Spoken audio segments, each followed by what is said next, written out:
Hello, everybody. Happy Wednesday. Matthew 16, there is a story, and Jesus is in Caesarea Philippi, and he asks his disciples a question in verse 13. He asks, "Who do you say that I am?" And he's referring to the crowd that's there. They answer with, "Some are convinced you're John the Baptizer. Others say you're Elijah reincarnated, or Jeremiah, or one of the prophets." Jesus asks, "But who do you say that I am?" Peter replied, "The Anointed One, the Son of the living God." Jesus goes on to say, "Simon, you didn't learn this on your own, but it was revealed to you supernaturally by my Father in heaven." And we are over halfway through this year, and for the most part, you've gotten the "who do they say I am" portion. You've gotten my encounters passed on, my faith passed on, my vantage points, and those things can be helpful, and I hope that they have been.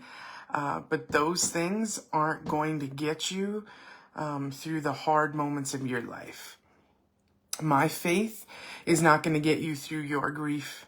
My faith is not going to get you through your addiction, your trauma. My faith, who do they say that I am, doesn't get you through that long, dark night of your soul. The thing that gets you through those moments is, who do you say that I am? I want you to know who he is to you. I want you to say who he is to you. I want you to be able to answer that question for yourself. The way Peter was able to answer, and that comes through direct revelation from the Father. Last week we read from Proverbs 15, and we read verses 31 and 32 when we were talking about pulling out weeds and creating just some room, right? You pull some things out so you can see what land you're working with, what kind of real estate we have. And in verse 33, it goes on to say, "The source of revelation knowledge is found as you fall down and surrender before the Lord." And I've told you before, the answer I got when I asked, what does surrender look like? The answer I got was, just give me your time.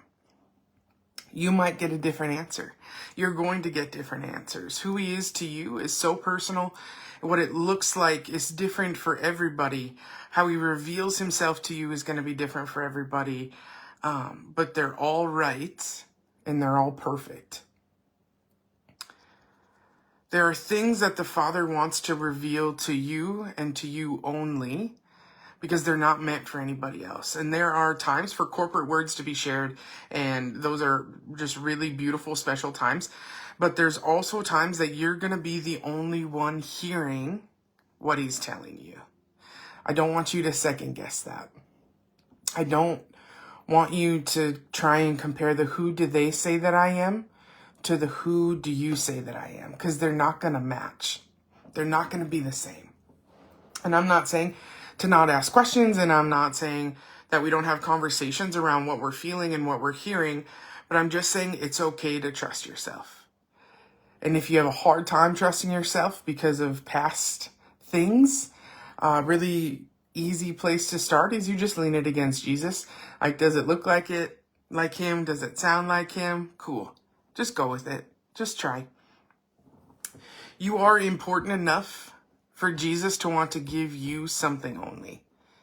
You're valued enough that the Father has special things reserved just for you.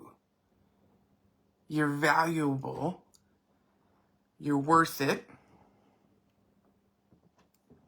Let yourself find out where you are.